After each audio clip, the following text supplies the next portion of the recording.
Hey everybody, Tag Life Done Free. Hey, we're going to work on the community building, and so we're going to go through the plumbing and you know how it kind of goes in. We're going to go through the footings, how they get built, and then pouring the concrete for the footings.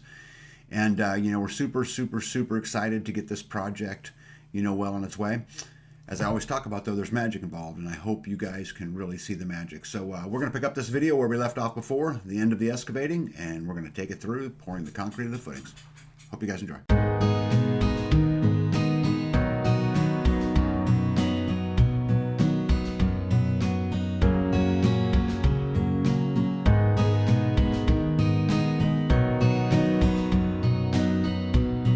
Well, I think I'm done moving dirt for the day, but thought I'd show you guys kind of where we're at in the community building. So if you look, you can see that center square. That's almost the footprint of the building. And so you dig these out, and I'll walk down here and show you. You dig these out for your footings. And I want to make sure that I've got plenty of room on either side of the footings, because that allows me to get down in here and work. So in these paths, we'll build the footings, just big flat footings. And I've had people tell me I don't even pour a footing, blah, blah, blah, but it just makes me feel better. And I've had other people tell me to pour a bigger footing, but either way, we're going to pour it. And then once I got the footings framed up in here, we'll start working on plumbing, and then we'll get the concrete pad poured and be able to get to hopefully doing some building this year. Yeah. Well, I was using it. I never looked at. I was the one just holding the pole while he go and hold it. Yeah, I was confused all day long until he finally explained. What's up, Tag? What's going on?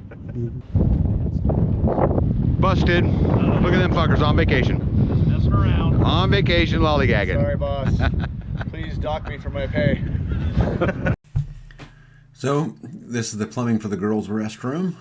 And then we're going to run down here to the center, and this will be your plumbing for your kitchen and the outdoor kitchen, which is why you can see those lines run long down there. I've got to get that buttoned up. And then this goes over here to the boys' restroom. Now, B talks all the time about, why do we need a boy and a girl bathroom? Well, call it whatever you will. So these are just your lines, you know, and there's a hot supply and a cold supply, right? And this goes hot to vanity, right? And this one goes cold to vanity, right? Because they're all running underneath the concrete, and that's the supply to the toilet. And so I'll just get them underneath the ground. That way they'll never freeze, won't have any, you know, major issues to it. So basically I just kind of start to line up the footings, and I start on the highest ground and work to the lowest ground. So back here we're going to build an 18 by 18 inch footing all the way around, and hopefully, if we have any luck, we'll end up in a good place where we're ready to pour some concrete. So here's the footings built, or at least you know, pretty close to build. And if you look real close, what you'll see is that they're 3 2x6s tall on one side, and then because I cut these to drain, we had a big rainstorm coming, I got a little bigger footing on the bottom, but it's perfectly level across, and you can see how much deeper it is there. You know, so basically the boards on the top are to stop it from swaying, and you got the, you know, the pins on the bottom and the stakes, which again stop it from forcing it, you know, kind of out. But you see up here at the top, there's only 3 2x6s, and because I wanted it 18 inches tall, and this is the highest ground, you know, that's kind of how you do it. You can see all those plywood pieces; those are screwed together at every single seam of a 2x6 to stop it from, you know, kind of busting out. Now this side doesn't have as much slope to it because I put the drain again on the other side. You might ask, well, why is there not a bottom footing? Well, that's because I haven't poured it yet. I needed to leave access for the cement trucks to get in and pour this footing. I'll cut those 2x6s off flush with my Sawzall at the top. Just gives it really good support. I've my earlier years experienced some corners blowing out, so I probably take it a little bit too far, but it's good to go. You can see those orange paintings on the floor. That's where those next level of walls will come in, and I needed to know that because everything else is an open floor plan. And so you had a utility room and a bathroom back there. Let me come up here and I'll show you guys what I mean. Like, see that cross right there? So that's the very corner that goes to the kitchen, and so that space you see in there, from that corner right there over, and then over back, that's a pantry and a bathroom. And so I just need to know that because you got to make sure you're running the right water lines and you're running the right electrical lines and you're doing all that. So getting pretty close. Got a little bit of bracing to do, and I think we'll be ready for concrete. Look who showed up! Whew, tag's running. You don't see that often. We got Jules here helping. We got the landscapers here helping. Jules, you gonna grab a hoe?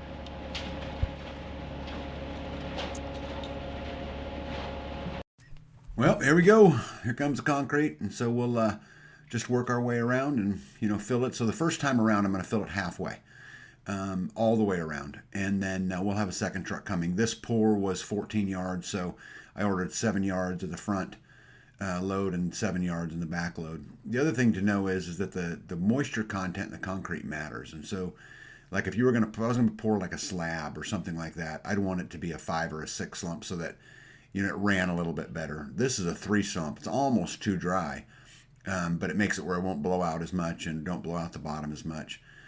Also, the concrete that I ordered is 4,000 PSI concrete, and all of it is fiberglass reinforced. So the fiberglass shards that you put in it, I think it's like $8 a yard, so it's not super expensive. And I usually put them in on top of the rebar that we ran in there as well. This is the first project that I've ever done where I exclusively used fiberglass rebar. And I used it for all the runs, and then I also used it in the pour. We'll see how well it works out. Everything I read suggests that it's just fine. So if you look, so we poured that other half. Now we're going to come start back out right about where the kitchen sink's going to be, and we're going to fill it and kind of run around. I'm pretty happy with this build. The footings came out super square. They're super straight, and so I'm obviously super excited about it. This first truck driver, I don't know how long he'd been doing it, but he wasn't quite as good as some of the others. But hopefully with as much pours as we have coming up, we'll help him, you know, improve, you know, his skill set. You see they took off the one chute, and they did that because it was having a hard time running out, you know, at a 3 slump. And so we thought if we could remove one of them, then we could get it lower, get it more angle to it, which would allow it to, you know, come out just a little bit better. But guys, it's not hard. You know, it's really just, you know, filling concrete and letting it fill in and not letting it overflow and, you know, working yourself around and then, you know, pretty quick you're done. This entire pour from the time we started to the time we got all of it poured all the way to the top, to include B's planting box from a previous video that we actually filled with concrete. You'll see it at the end of the video. But anyway, from start to finish, from that was about 2.5 hours. So as you can see, we're just filling them halfway, just driving our way out, and then maybe we'll be able to take a 3-minute break, and, you know, the next concrete truck will show up. Did you say keep your mouth closed? Did you say keep your mouth closed? Yeah. Yeah, Because it goes in? Yeah, splatters. I got showered everywhere. I know, you never thought you heard a woman saying keep your mouth shut, right? That was a first, but you know what? I'll take it. What'd you get all over you? Some stuff that was spraying around here.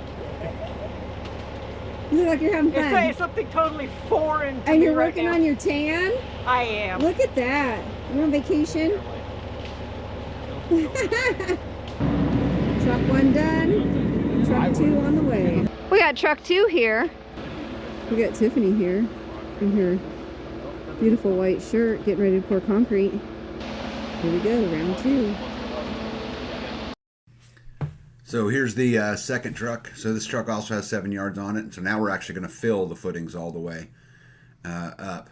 And so I really liked this second truck driver. He was, you know, super on top of it. He was watching me. I didn't have to signal him quite as much as I did the first driver. So I think this pour seemed to go, you know, just a little bit better.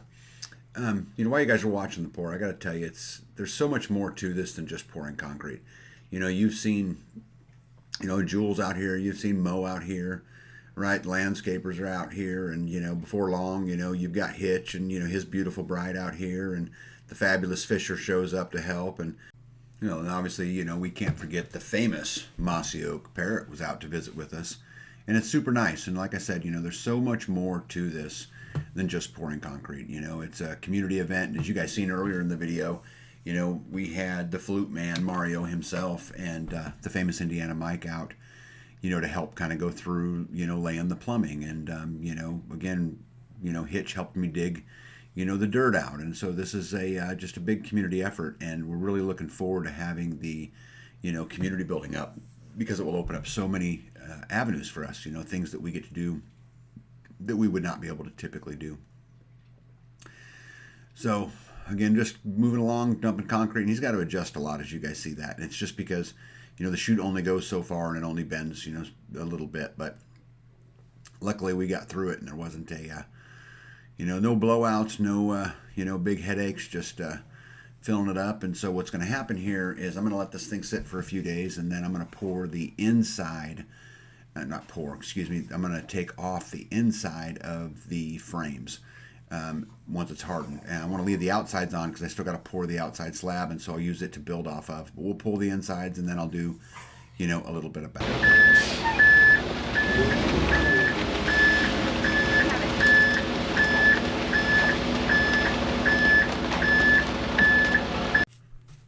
Well, concrete's all in the footing, which is nice. You know, we'll have to do some finishing up and, you know, fill some holes, and you'll see that as the video continues. But, you know, you guys have heard me talk about many times about if you're going to pour concrete, make sure you have something left to pour excess concrete into, because if not, you just pour it on the ground. And I actually ended up pouring a little bit on the ground after all of this. But I built a video a while ago talking about building a frame for a raised planting box and building it out of concrete.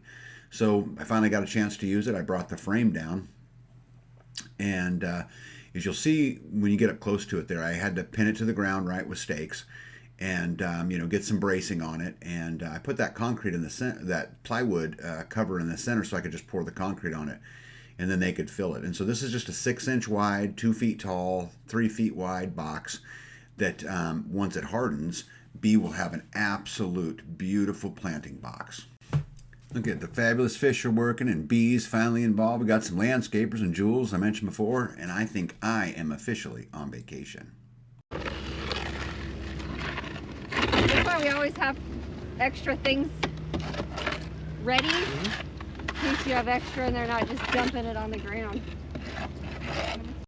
So now we'll just take a little bit of time and move a little concrete around. You know, any place that's low, you can see people are adding concrete to, and, you know, bees, you know, smoothing it out, just trying to make it, you know, decent. It don't have to be real smooth because you're going to pour a pad right on top of it, but we still want to make sure it's fairly level and we get the box, you know, pretty filled up. As you can see, they're putting rebar stakes in it. You see them sticking up there in the bottom of the corner. But anyway, just work ourselves around, and pretty quick it's a wrap, and we can go get something else done. As I mentioned, this took about 2.5 hours, and we were done right about the time the big scary eclipse happened. And have to tell you, I didn't notice, but anyways, looking better and better. And as you guys will see, we're just about ready for the next pad. Well, guys, that's a wrap. And so footings are in, or at least the back 3 are in, and we'll get ready to start pouring some pads and get a little closer to getting that community building done, which is super, super, super exciting. But again, there's a couple important things I hope you see in all of it, that the community comes together and we work together, and there are no expectations. Nobody said, hey, you owe me lunch. Nobody said, hey, you owe me money. Nobody said any of those things. They were there to help. They were there to learn, and I will also go help, you know, when that time comes.